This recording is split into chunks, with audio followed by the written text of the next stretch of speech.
शताब्दी देशनाचार्य पट्टाचार्य भगवान गुरुवर विशुद्ध सागर जी महामुनिराज के परम स्नेही शिष्य श्रुत संवेगी महाश्रमण आदित्य सागर जी महामुनिराज आपके अंतरंग में होने वाली नाना जिज्ञासाओं का आगम से उत्तर देने के लिए उपस्थित हुए हैं। सर्वप्रथम उन लोगों को मौका दिया जा रहा है जो ऑनलाइन पर हैं, फिर आपको मौका दिया जाएगा। नीमच से दिनेश कुमार राठौर नमोस्तु निवेदित करते हुए प्रश्न पूछ रहे हैं, गुरुदेव हम संसार और घर परिवार में रहते हुए इसे अलग से कैसे रहें, कृपया समाधान कीजिए। देखिए, एक ही चीज एक समय पर कर पाएंगे, या राग या वैराग्य। आप सोचो कि घर पे बैठे बैठे आप सारे काम कर सकते हो, तो वो असंभव है। जहाँ बंध के प्रत्यय हैं वहाँ वैराग्य बड़ा मुश्किल है। अगर व्यक्ति समझदार हो तो वो थोड़ा अपना विवेक लगा सकता है, कम से कम इतना तो समझ सकता है कि जो मैं घर पर हूँ ये गलत है, मोक्ष का मार्ग सत्य है। ऐसा चिंतन भी अगर आप कर लेते हो तो भी गृहस्थी में आप रहकर बहुत कुछ आगे बढ़ सकते हो। सबके बीच में रहकर के सबको अपना ना मानना और कमलवत जीवन जीना, जैसा कमल कीचड़ में रह के भी पानी को स्पर्शित नहीं करता, वैसा जीवन जीने का प्रयास स्वाध्याय करेंगे तो आपको आगे लाभ मिलेगा। राजसमंद से देवी सिंह पीपलिया नमोस्तु निवेदित करते हुए प्रश्न पूछ रहे हैं, गुरुदेव क्या इस जन्म में हमारी शादी जिससे हुई है, क्या पिछले जन्म में भी उसी लड़की से शादी हुई होगी, और अगर ऐसा है तो अगले जन्म में उसी से ही होगी क्या? और लोग कहते हैं पुनर्जन्म होता है, तो ये सही है क्या? हमारा जन्म हर बार इंसान के रूप में ही होगा या अलग अलग प्रजाति से में होता है? जिससे शादी हो उससे उतना प्रेम क्यों होता है? क्या इंसान को ज़रूरत के अनुसार इंसान की ज़रूरत होती है? कृपया समाधान कीजिए। देखिए, ज़रूरी नहीं है कि जिसके साथ इस भाव में आपका विवाह हुआ हो पिछले भाव में भी लगातार में हुआ हो भी सकता है, इसमें कोई बाधा नहीं है। कहते हैं कि जीव संसार में इतने समय से भटक रहा है कि एक भी जीव नहीं बचा जिससे कोई संबंध स्थापित ना हुआ हो। आपके घर में घूम रही चींटी हो या मच्छर, ये भी आपके संबंधी रह चुके हैं। इनसे भी कोई ना कोई संबंध आपका पूर्व में हो चुका है। तो ये पूर्व के संबंधों की कहानी है। अनादि संबंध है, अनादि से संबंध है। हाँ, इतना है कि अब इन संबंधों को तोड़ा कैसे जाए। अगर आप राग की बात करते हो तो जो पूर्व में जिसके साथ अनुराग रहता है, वर्तमान में उसके प्रति राग का भाव आता ही है। अब जिसके प्रति पूर्व में अनुराग नहीं था उसके प्रति वर्तमान में द्वेष भी आता है। अगर पत्नी ठीक हो तो आदमी सोचता है कि हर भाव में यही मिले, और पत्नी गड़बड़ मिल जाए तो आदमी सोचता है हर भाव में यही मिलेगी क्या। इंसान इंसान ही नहीं बनता, इंसान जानवर भी बन सकता है, स्वर्ग का देव भी बन सकता है, नरक का नारकी भी बन सकता है। ये सब अपने अपने कर्मों का फल है। जो आज कर रहे हो वो कल मिलेगा, जो कल किया था वो आज भोग रहे हो, ऐसा समझिए। रवीना जैन नमोस्तु निवेदित करते हुए प्रश्न पूछ रही हैं, गुरुदेव लोग बोलते हैं तो मृत्यु भोज में क्यों नहीं जाते? हम बोलते हैं हमारा त्याग है मृत्यु भोज, तो लोग ऐसा क्यों बोलते हैं? कम उम्र में ये त्याग वगैरह कुछ नहीं होता, वहाँ जाना चाहिए, छोटी उम्र में त्याग नहीं लेना चाहिए। कृपया समाधान कीजिए, वो सही है या हम? देखिए, जिन आगम आपके चिंतन से नहीं चलता, जिन आगम अपने सिद्धांतों से चलता है, जिन आगम कहता है कि श्राद्धम ना भुंजीत, जिन आगम का स्पष्ट कथन है श्राद्धम ना भुंजीत, श्राद्ध का भोजन ना करें, वैसे बेचारा दुखी है। ये अपनी सनातन परंपरा नहीं है, ये बीच की मार्ग में बनी हुई परंपरा है। एक तो बेचारा दुखी है, पैसे हैं नहीं, फिर भी उसको तो श्राद्ध का भोजन ला करके कराना ही पड़ेगा, भले एक प्लॉट बेचना पड़े, खेत बेचना पड़े। और वहाँ घर के लोग रो रहे हैं और यहाँ बढ़िया आप रसगुल्ला और बालूशाही खा रहे हो। क्या वो भोजन आपके मन में विशुद्धि लाएगा? इसलिए जो जैन हैं उनको श्राद्ध का भोजन नहीं करना चाहिए। किसी भी परिस्थिति में आप अगर जैन होकर के श्राद्ध का भोजन कर रहे हो तो अभी आपके जैनत्व में दोष है। इसलिए सबसे पहले श्राद्ध के भोजन का त्याग करें। किसी के कहने से कुछ नहीं होता, आप अपने व्रतों में नियमों में दृढ़ रहें। हमारे गांव में तो एक दादाजी थे, वो केवल श्राद्ध का ही भोजन खाते थे। हम लोगों ने उनका नाम रख दिया था 13वीं वाले दादा। वो केवल श्राद्ध के ही भोजन में जाते थे, 10 किलोमीटर नहीं 20 किलोमीटर जाएंगे, लेकिन श्राद्ध वाले भोजन में ही जाएंगे। कहीं ऐसा नहीं हो जाए कि अपन अच्छा करने जाए और बुरा हो जाए। श्राद्ध का भोजन करना जिन आगम में पूर्णता निषेध है, ऐसा समझिए।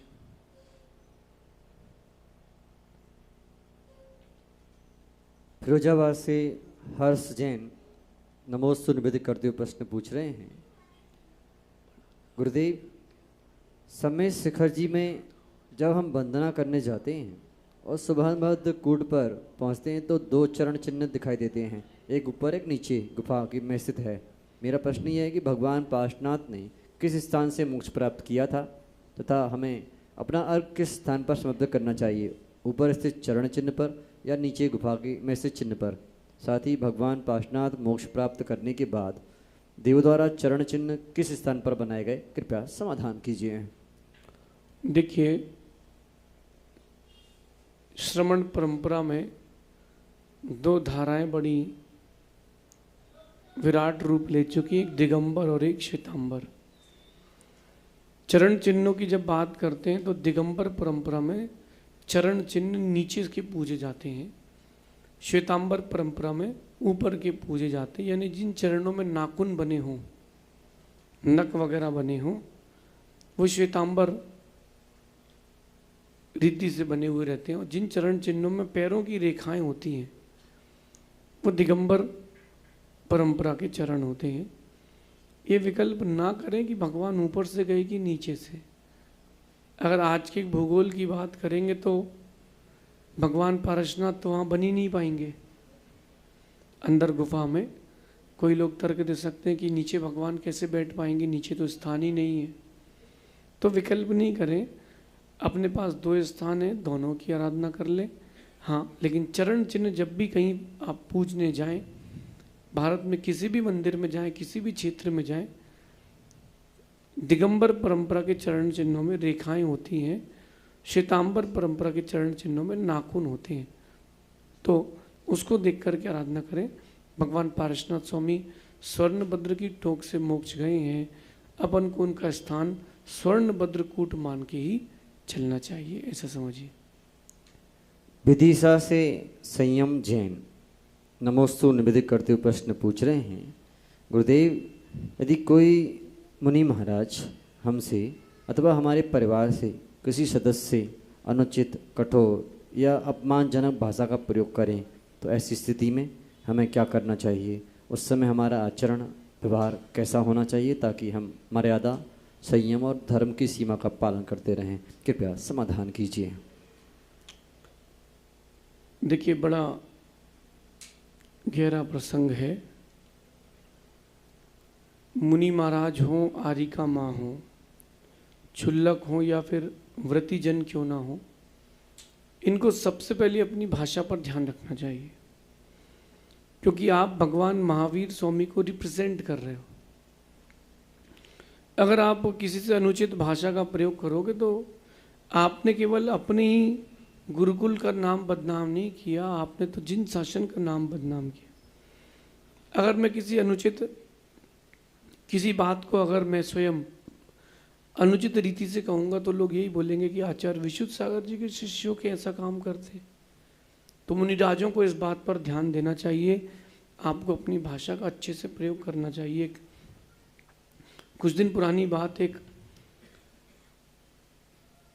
व्यक्ति अपनी बहू को लेकर के एक महाराज के पास गया और वो कंगन पहनी हुई थी।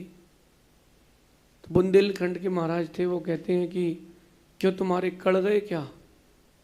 कड़ गए यानी तुम्हारे क्या पति खत्म हो गए जो तुम कंगन पहनी हो? नया नया विवाह हुआ था। अब उसके दिल से पूछो, वो मुझसे आके कह रही थी वो महिला की, बोले महाराज मैं दोबारा कभी वो अगर जिस गली में होंगे उस गली में नहीं घुसूंगी, मेरा तो महाराजों के पास से जाने का मन खत्म हो गया। चुलक जी थे वो उस समय जिनके लिए उसने कहा। आप बताइए ऐसे शब्दों का प्रयोग उचित है कि अनुचित? सामान्य व्यक्ति अपने बच्चों को अच्छी भाषा सिखाता है, तो आपके गुरु ने क्या सिखाया है ये मुनियों को सीखना चाहिए। अब रही बात श्रावक की कि अगर कोई मुनिराज आपसे अनुचित व्यवहार करते हैं, आपको वहाँ से तुरंत उठ करके चले जाना चाहिए। 1 मिनट भी वहाँ नहीं रहना चाहिए, तुरंत वहाँ से स्थान छोड़ देना चाहिए। क्योंकि आपका अगर उनके प्रति मन खराब होगा तो आपकी विशुद्धि जाएगी, और विशुद्धि जाएगी तो पाप का आश्रय हो जाएगा। इसलिए उनसे कुछ बोलो मत, आप उनसे कुछ मत बोलो, क्योंकि वेश तो दिगंबर वेश है। आप बोलोगे तो लोग बोलेंगे मुनि विरोधी है। इसलिए वहाँ स्थान छोड़ करके तुरंत चले जाएं और उनको इस बात का फील करा के जाएं कि आपने अनुचित शब्दों का प्रयोग किया है। लेकिन उनके प्रति द्वेष भाव न रखें, क्योंकि परिणाम परिणाम की बात है।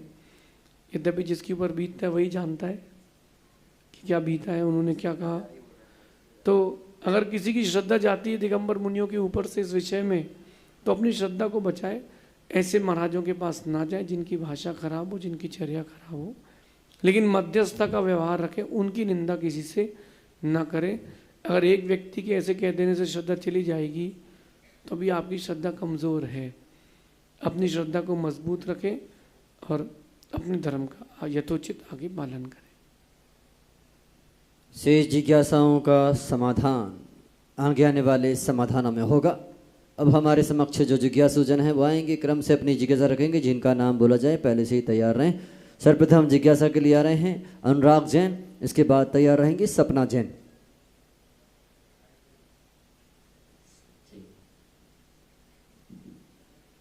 भगवान तुल्य गुरुदेव के चरणों में बारंबार नमोस्तु। महाराज जी, मेरी जिज्ञासा ये है, हम श्रावक दिन भर पुरुषार्थ करते हैं, सुबह 6 से रात के 12 बजे तक, बट सेटिस्फैक्शन कभी आता ही नहीं है, संतुष्टि होती ही नहीं है। तो महाराज जी कब फील करें कि वी आर सेटिस्फाइड और हमको रुक जाना चाहिए? बेटा हमेशा एक बात ध्यान रखना, सेटिस्फाइड होना चाहिए, लेकिन उस सेटिस्फैक्शन का एक अर्थ समझ लो। आप जो पुरुषार्थ कर रहे हो, पुरुषार्थ के बाद जो चीज़ें मिल रही हैं आपको, जो प्रतिफल मिला, उसमें सेटिस्फाइड रहो। आपने कोई इन्वेस्टमेंट किया, वहाँ से कुछ रिटर्न आया, सेटिस्फाइड रहो कि चलो इतना हमारे भाग्य में था। लेकिन आप सोचो कि नया पुरुषार्थ नहीं करें, उसमें सेटिस्फाइड हो जाए, ये पुरुषार्थहीनता है, ये पुरुषार्थहीनता है। तो एक व्यक्ति के लिए सेटिस्फेक्शन का मतलब एक ही चीज़ है कि पुरुषार्थ करने के बाद जो प्रतिफल मिल रहा है उसमें सेटिस्फाइड रहना, इसका नाम सेटिस्फेक्शन है। नया नया पुरुषार्थ करें। आप एक श्रावक है, धर्म पुरुषार्थ भी करें, अर्थ पुरुषार्थ भी करें। आज आपने 15 मिनट का वक्त मंदिर में दिया, कल 20 मिनट का दें, उसको मेंटेन करें, आगे बढ़ाएं, ये धर्म पुरुषार्थ है। कुछ दिन कुछ समय के बाद अपन अर्थ पुरुषार्थ के लिए जाते हैं, तो अर्थ पुरुषार्थ में अपना 100% दें, 1000% दें, फिर जो प्रतिफल मिले उसमें सेटिस्फाइड रहें। अगली बार और मेहनत करना ताकि कुछ आगे मिले, लेकिन मिलेगा वही जो आपके भाग्य में है और आपने जितनी मेहनत की है। बहुत सारे बच्चे मेरे पास आते हैं या उनके पेरेंट्स आते हैं, हमारे बच्चों को आशीर्वाद दें, परसेंटेज अच्छे नहीं आ रहे। आपके बच्चे आपको धोखे में रखें, इस चक्कर में नहीं रहना कि पेपर कठिन है। पेपर कठिन सबके लिए ही है, एक ही बुक है जिससे बच्चे पढ़ रहे हैं, वो यहाँ वहाँ में दिमाग लगा रहे हैं। तो जब यहाँ वहाँ दिमाग लगाएंगे तो रिजल्ट क्या मिलेगा? तो आप इस बात को समझेंगे, जितनी मेहनत करेंगे जो भाग्य मिलेगा में रहेगा उतना मिलेगा, लेकिन रिजल्ट पर सेटिस्फाइड रहें, मेहनत पर कभी सेटिस्फाइड ना रहें। एक लक्ष्य पूरा होने के बाद दूसरा बड़ा लक्ष्य जरूर बनाएं, ऐसा समझिए। अगली जिज्ञासा के लिए तैयार रहेंगी दिव्या जैन। नमोस्तु गुरुदेव, नमोस्तु गुरुदेव। महाराज श्री 9 बार नमोकार मंत्र पढ़ने में और कार्योसर करने में क्या अंतर है? देखिए, सैद्धांतिक रूप से अंतर है। 9 बार नमोकार अपन कभी भी पढ़ सकते हैं, इसमें कोई बाधा नहीं, इसमें आपको कर्म की निर्जरा होगी। अपन ने 9 बार नमोकार महामंत्र का उच्चारण किया है। सेकंड फेज में आते हैं, आपने 9 बार नमोकार मंत्र किसी प्रतिज्ञा के लिए किया है। एक तो अपन ने सामान्य रूप से 9 बार नमोकार का उच्चारण किया, वो निर्जरा हो गई। आपने किसी प्रतिज्ञा के लिए किया है, तो प्रतिज्ञा रूप आपने उस वचन को धारण किया है। तो मैं अरहंत सिद्ध आचार्य उपाध्याय सर्व साधु की साक्षी पूर्वक ये व्रत ग्रहण करता हूँ, ये आपका प्रतिज्ञा। तीसरी बात, जो कायोत्सर्ग आता है वो प्रायश्चित रूप में आता है। अपन ने जिन वाणी का श्रवण किया, अगर कोई गलती हो गई हो, उस समय जवाई आ गई हो, छींक आ गई हो, कोई और प्रकार से कुछ काम किया हो, तो जो भी दोष लगा हो, तस्मै इच्छामि दुक्कड़म, उसके प्रायश्चित रूप 9 बार नमोकार। केवल 9 बार नमोकार करने का मतलब कायोत्सर्ग नहीं है। कायोत्सर्ग यानी शरीर से ममत्व का त्याग करके 9 बार नमोकार, ये कायोत्सर्ग पूर्वक प्रायश्चित की विधि है। ये अंतर तीनों में समझना चाहिए। नमोस्तु। अगली जिज्ञासा के लिए तैयार रहेंगे सुमित जैन। त्रय मुनिराजों के चरणों में बारंबार नमोस्तु नमोस्तु नमोस्तु। महाराज जी, मेरा क्वेश्चन थोड़ा सा धर्म से अलग हटके है। मैं कॉरपोरेट सेक्टर में आज से 15 दिन पहले तक काम करती थी, जहाँ पे जो बच्चे बोल सुन नहीं सकते हैं उनके लिए as a team leader work करती थी। बट वहाँ का एटमॉस्फियर और वहाँ का 24/7 आवर्स वर्किंग वाला जो था वो मुझे नहीं समझ में आया। वहाँ की हाई पैकेज पे मैं काम करती थी, बट मुझे मन की शांति नहीं मिल रही थी। मैंने रिसेंटली अभी जॉब चेंज की है, बट सैलरी मेरा थोड़ा सा डाउन हुआ है। तो ऐसे में हमारे मन को हम कैसे समझाएं कि कभी कभी फाइनेंशियल ज़रूरत से ज़्यादा मानसिक शांति ज़रूरी होती है? कृपया जिज्ञासा का समाधान करें। नमोस्तु महाराज जी। बहुत अच्छी बात है। ये वाली बात तो बहुत सारे लोगों के मन में चलती है। कई बार जब स्विच करते हैं तो पैकेज कम हो जाता है, लेकिन मेरा कहना है कि लाइफ से ज़्यादा इम्पोर्टेंट करियर को जो मानते हैं वो लोग ज़्यादा दिन तक नहीं जी पाएंगे। लाइफ उतनी इम्पोर्टेंट है कि जितना करियर। आजकल के बच्चों को ही समझना पड़ेगा, लाइफ ज़्यादा इम्पोर्टेंट है। पैसा कम आएगा चलेगा, लेकिन मेंटल सेटिस्फेक्शन होना चाहिए। बहुत सारे बच्चों को मैंने ऐसा देखा है कि जो हाई पैकेज में गए, इतना प्रेशर कंपनी का, इतना प्रेशर कि 32-33 की एज में अटैक आ गया, खेल ख़त्म। खा लो पैसा, जोड़ लो पैसा। पिताजी ने जो 2 करोड़ का LIC कराई थी और कंपनी ने कराई थी, उसके 4-5 करोड़ रुपए घर पे पहुंच जाएंगे। तुम तो निकल लियो, पैसे का क्या करोगे? पैसा इंपॉर्टेंट नहीं है, आपका सेल्फ सेटिस्फेक्शन इंपॉर्टेंट है। मेरे मन में भी कई बार आया, लोगों ने मुझसे पूछा कि आप घर क्यों छोड़ के निकल गए? सब कुछ होने पर भी सेटिस्फेक्शन नहीं था। तो जहाँ सेटिस्फेक्शन मिलता है लाइफ में, रास्ता सही होना चाहिए, वहाँ जाना चाहिए। अगर बड़ी जगह जाकर के कैरेक्टर खो कर के अगर कोई काम करना है तो कभी नहीं करना चाहिए। कम पैसा मिले लेकिन आप अपने धर्म ध्यान के लिए समय दे पाएँ, परिवार को समय दे पाएँ, वो जॉब ज़्यादा अच्छा है। पैसा तो कल फिर कमा लेंगे, लेकिन जो मानसिक अशांति आई है वो अगर जो बंद देके जाएगी वो फिर आप कब अपन क्लियर करेंगे। मैंने एक बुक लिखी है स्ट्रेस मैनेजमेंट, वो आप पढ़िएगा। उस स्ट्रेस मैनेजमेंट की बुक में आपके जो प्रश्न हैं इसका उत्तर ज़रूर मिलेगा। अगली जिज्ञासा के लिए तैयार रहेंगे सचिन जैन। नमोस्तु महाराज जी, मेरा प्रश्न ये है कि मेरे जैसे बहुत से बच्चों के लिए बहुत ये रहता है कि वो अपने आप में आत्मविश्वास नहीं रख पाते हैं। जैसे कि 10th के बाद किसी को कॉमर्स लेना, साइंस लेना, उसमें कन्फ्यूजन, उसके बाद 12th के बाद BCom में, BBA में, इसमें कन्फ्यूजन। तो ये कैसे मैनेज करें कि अपने आप में आत्मविश्वास रखें? बेटा, कन्फ्यूज़न और कॉन्फिडेंस दोनों अलग अलग चीज़ें हैं और इन दोनों चीज़ों को कम उम्र में ही समझ लेना चाहिए। बहुत अच्छी बात बताता हूँ आपको मैं। मेरे पास भी बहुत सारे बच्चे आते हैं कि कौन सा सब्जेक्ट लूँ। एक बात ध्यान रखना, अपनी रुचि का सब्जेक्ट लेना चाहिए, किसी के द्वारा थोपा हुआ नहीं लेना चाहिए। आपका इंटरेस्ट क्या है? अब इंटरेस्ट कैसे पता करेंगे? जिसमें नंबर अच्छे आ जाए वे बच्चा तो वो सब्जेक्ट ले लेता है 10th के बाद। कि साइंस में अच्छे आए तो चलो तुम साइंस वाले फैक्टर्स में चले जाओ। नहीं बेटा, सुनो, जिस सब्जेक्ट में नंबर कम आए और तुमको तकलीफ हो जाए, परसेंटेज से कोई लेने देना नहीं है। तुम्हारे सब्जेक्ट में नंबर कम आ रहे हैं और तुमको तकलीफ हो रही है, जिसके लिए तुम रिवैल्यूएशन फॉर्म 5,000 रुपये भी खर्च कर रहे हो, वो तुम्हारा फेवरेट सब्जेक्ट है, उस ओर जाना चाहिए। मेरा 11th का एग्ज़ाम था, मेरे 64-7 सम इतने परसेंटेज बने थे। मैंने जब पूरी कॉपियाँ चेक की तो अकाउंट्स की कॉपी में मेरे 3 नंबर कम थे, कोई नंबर टीचर देना कम भूल गए होंगी। मैंने कहा मैम इसमें नंबर बढ़ा दीजिए मेरे, तो उन्होंने कहा बेटा 3 नंबर में तेरा 1% बढ़ेगा, और 1% बढ़ने में कहाँ तेरा कोई कंपटीशन हो रहा है क्या कि तू टॉप 2 में आ रहा है कि टॉप 3 में आ रहा है। मैंने कहा नहीं मैडम, मैंने उस एग्ज़ाम के लिए पूरा 100% दिया था, मेरा फेवरेट सब्जेक्ट, इसमें 1 नंबर भी कम मैं नहीं झेलूंगा। तो मैडम बोली और देख लो और बढ़ा देंगे। बात मेरा कंपटीशन से नहीं था, टॉप 5 में आने से नहीं था, मेरा वो फेवरेट सब्जेक्ट था, तो मैंने आगे अकाउंट्स की लाइन चुनी। आप लोगों को भी यही करना चाहिए, जो फेवरेट सब्जेक्ट है जिसमें नंबर कम आए और दर्द हो, परसेंटेज से कोई लेने देना नहीं है, उस सब्जेक्ट को चुनना चाहिए और सब्जेक्ट के साथ आगे बढ़ना चाहिए।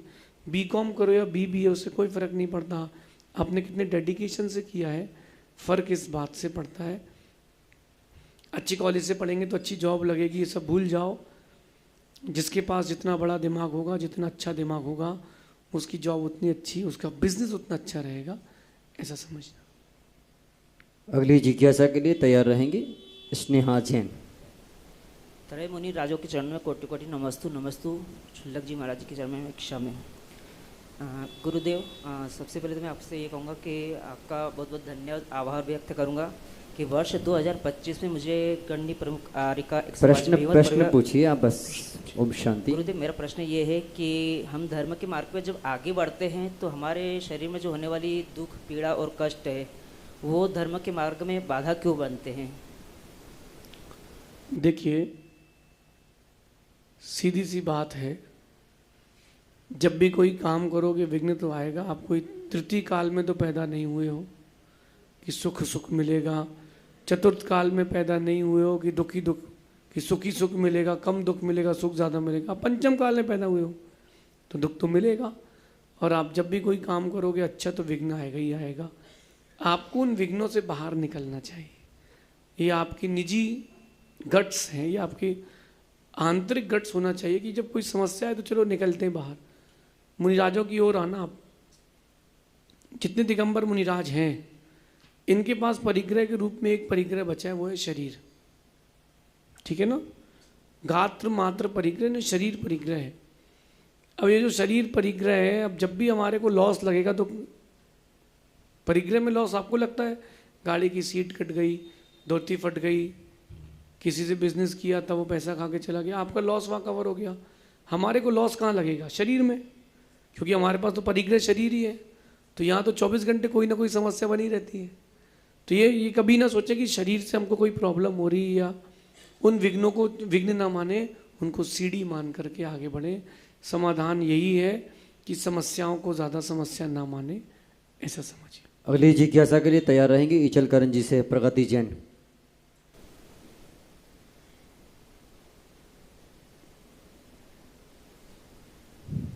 चालू है माइक?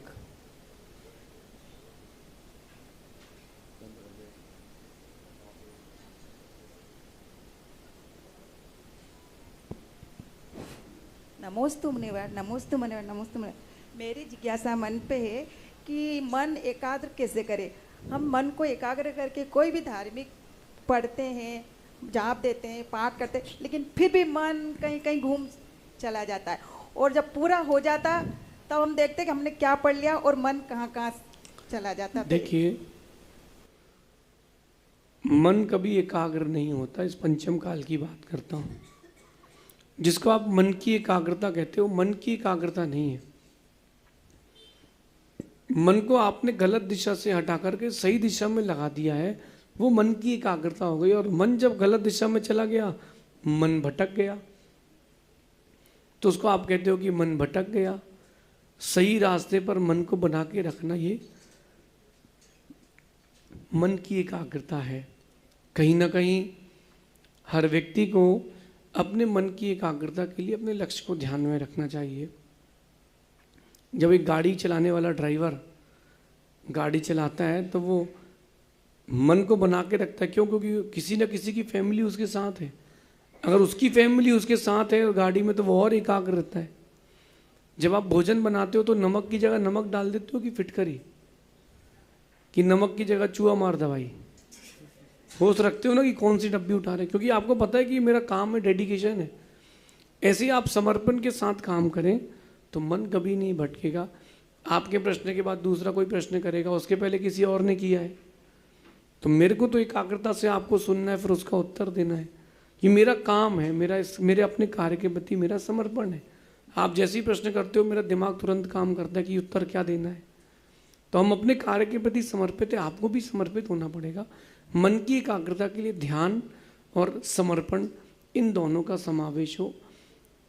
जो व्यक्ति जितना अधिक समर्पित रहेगा उसका मन उतना एकाग्र रहेगा।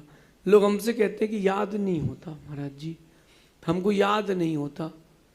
क्यों नहीं होता याद? सब याद होता है। नाना का नाम याद है, पापा का नाम याद है, फूफा जी का नाम याद है, उस दोस्त का नाम याद है। आपको ये भी याद है कि आपके घर में कौन से डिब्बे में कितने जीरे रखे हैं। हाँ, आपको ये भी याद है कि आपके यहाँ 2006 में अगर कोई शादी में आया था तो उसने कितने रुपए का लिफाफा दिया था। आपको इतना तक याद है, यहाँ तक की बातें याद हैं। लेकिन महाराज जी वो द्रव्य संग्रह गाथा याद नहीं होती। हम 1995 में जब हम जयपुर में थे तो हमारे साथ ऐसा ऐसा हुआ था, तो वो सब चीज़ें याद हैं। लेकिन आज का याद क्यों नहीं है? क्योंकि याद करना नहीं चाहते। चाहेंगे तो सब कर सकते हैं। सरस्वती उस पर ही खुश होती है जो सरस्वती की आराधना निरंतर करता है। तो आप निरंतर रखें अपने काम को, एकाग्रता अपने आप बने। अगली जिज्ञासा के लिए तैयार रहेंगे अशोक जी टोंगिया। त्रय मुनि राजों के चरणों में मेरा नमोस्तु नमोस्तु नमोस्तु। एलक जी के चरणों में मेरा इच्छामी इच्छामी इच्छामी। महाराज जी मेरा प्रश्न ये है कि गुणस्थानों में संख्या निश्चित रहती है, पर जैसे ही जब गुणस्थान की संख्या मतलब आगे के गुणस्थान में कोई बढ़ता है तो वो गुणस्थान की संख्या निश्चित ही रहती है कि कम ज़्यादा होती है।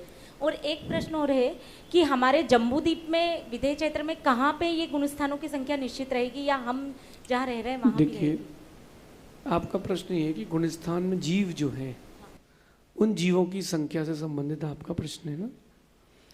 देखिए, जो गुणस्थान में जीवों की संख्या उसके आगम में प्रमाण अधिकतम के दिए हुए हैं, और ये जो प्रमाण दिए गए हैं ये अधिकतम के प्रमाण है, न्यूनतम के प्रमाण, लेकिन मध्यम का पूरा छूट है। कम से कम इतने जीव इस गुणस्थान में रहेंगे, अधिक से अधिक इतने जीव इस गुणस्थान में रहेंगे, ऐसा प्रमाण है। अब ये प्रमाण कितने एरिया का है? 3 लोक का है, क्योंकि 3 लोक में ऊपर सर्वार सिद्धि के देव भी हैं, और नीचे आप जाओगे तो 7वें नरक के नारकी भी हैं, उसके नीचे जाओगे तो कलकल भूमि में नित्य निगोदिया जीव भी हैं।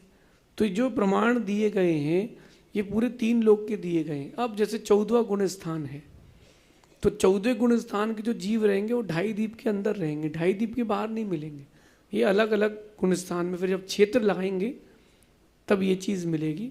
संख्या की बात की जाए तो अधिकतम संख्या है 3 कम 9 कोटि महामुनिराज होते हैं, यानी 6वें गुण स्थान से 14वें गुण स्थान तक के मुनिराजों की जो संख्या है वो 3 कम 9 करोड़ है, ये अधिकतम की। अब 3 कम कौन कौन से? हम ही 3 कम है।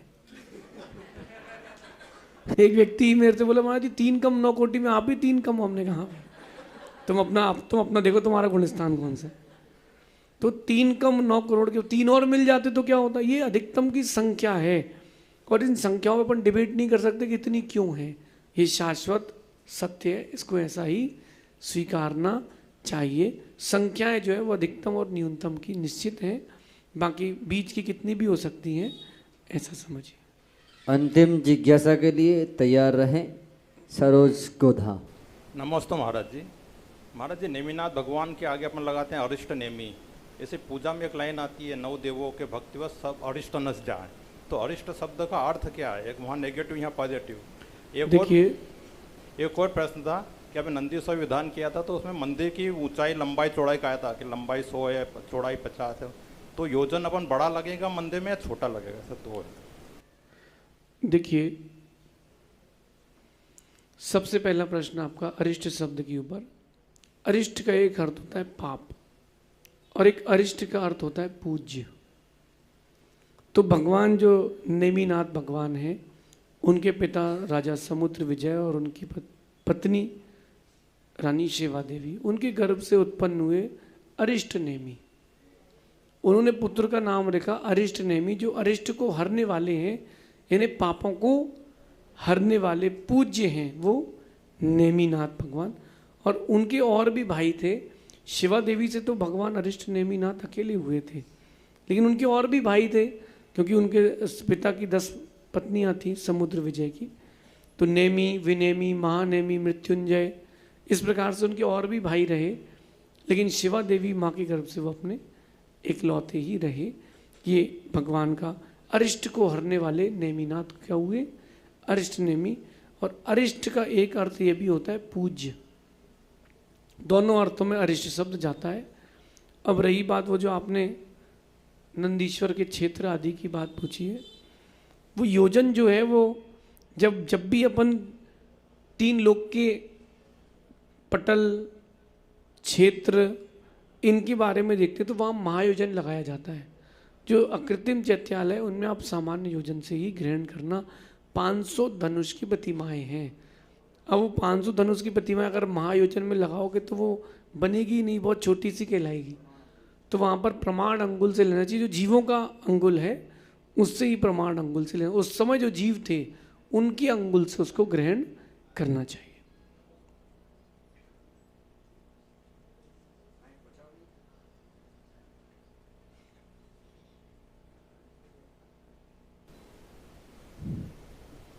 मुनि राजों के चरणों में बारंबार नमोस्तु नमोस्तु नमोस्तु। हे भगवान मेरी जिज्ञासा है, छठा काल बहुत दुखमय काल आने वाला है, तो उससे बचने के लिए हम लोग भावना भाते हैं कि हम विदेश क्षेत्र चले जाएं, और विदेश क्षेत्र तो मिथ्या सहित जाते हैं। तो मिथ्यात्व सहित विदेश क्षेत्र जाना अच्छा है या स्वर्ग जाना अच्छा है? कृपया शंका का समाधान कीजिए। देखिए, बहुत सारे लोग मुझसे भी कहते हैं, कल एक माँ भी कह रही थी मैं तो विदेश क्षेत्र जाना है। देखो, विदेश जाना अच्छा है अभी वर्तमान में, लेकिन विदेश क्षेत्र जाना अच्छा नहीं है। वही प्रश्न है, क्योंकि मनुष्य से मनुष्य वही बनता है जो मिथ्या दृष्टि होता है। अब आगम का एक प्रमाण और आया है। 123 जीव इस पंचम काल से भद्र मिथ्या दृष्टि जीव जाएंगे। अब आप ही बताओगे कि मैं बताऊंगा? 123 भद्र मिथ्या दृष्टि जीव भरत ऐरावत क्षेत्र से इस पंचम काल में विदेश क्षेत्र जाएंगे। वहाँ जन्म लेकर के एक भवताई रह के मोक्ष चले जाएंगे। अब उन सोचे कि चलो यार, वहीं वो सबसे अच्छा शॉर्टकट तो यही है, यहाँ से विदेश क्षेत्र ले जाओ और निकल लो। हमें पता नहीं ना कि 123 में हम हैं कि नहीं है। इसलिए आचार्य कहते हैं कि मिथ्यात्व के साथ स्वर्ग जाना श्रेष्ठ नहीं है। मिथ्यात्व के साथ स्वर्ग जाना श्रेष्ठ नहीं है, सम्यक्त्व के साथ नरक जाना श्रेष्ठ। सम्यक तो नहीं छूटना चाहिए, सम्यक तो रहेगा मेरे पास। इसलिए वर्तमान की साधना से स्वर्ग मिल जाए, ये भावना मत बनाना, स्वर्ग मिलेगा। विदेश क्षेत्र जाना है तो स्वर्ग से सीधा विदेश क्षेत्र पहुंच जाना, सिमंदर स्वामी के पास, वहाँ देशना का श्रवण कर लेना और अपने आने वाले भाव में जो वर्तमान में पुरुषार्थ करके कर्मों का क्षय कर लेना। क्या देव आयु में क्या कर्मों का क्षय नहीं कर सकते? वहाँ भी संयम धारण नहीं कर सकते, बाकी चीज़ें तो हैं। वहाँ स्वाध्याय करके, धर्मोपदेश सुन के, पूजन विधान आदि करके कर्मों की निर्जरा तो वहाँ भी कर सकते हैं ना। केवल तपस्या से ही कर्मों का क्षय होगा क्या? ऐसा नहीं है। तो कभी ये ना सोचें कि हम विदेश क्षेत्र जाएं, ये सोचें कि हम जिस भी गति में जाएं सम्यक्त पूर्वक ही हमारा मरण हो। आचार्य भगवान कहते हैं कि पूज्यपाद स्वामी स्तोपदेश ग्रंथ में कहते हैं कि जब खाली बैठे हो तो धूप में बैठने की अपेक्षा आप इस इंतज़ार कर रहे हो किसी का, तो छाया में बैठ के कर लेना श्रेष्ठ है। ऐसे जब अपन को मोक्ष जाना ही है तो स्वर्ग की छाया में बैठ करके फिर अपन मोक्ष के द्वार के लिए जाएंगे। लेकिन स्वर्ग जाना है इसकी चाह कभी मत करना, साधना करना, ऐसा समझिए। शेष आगे देखेंगे। भगवान महावीर स्वामी की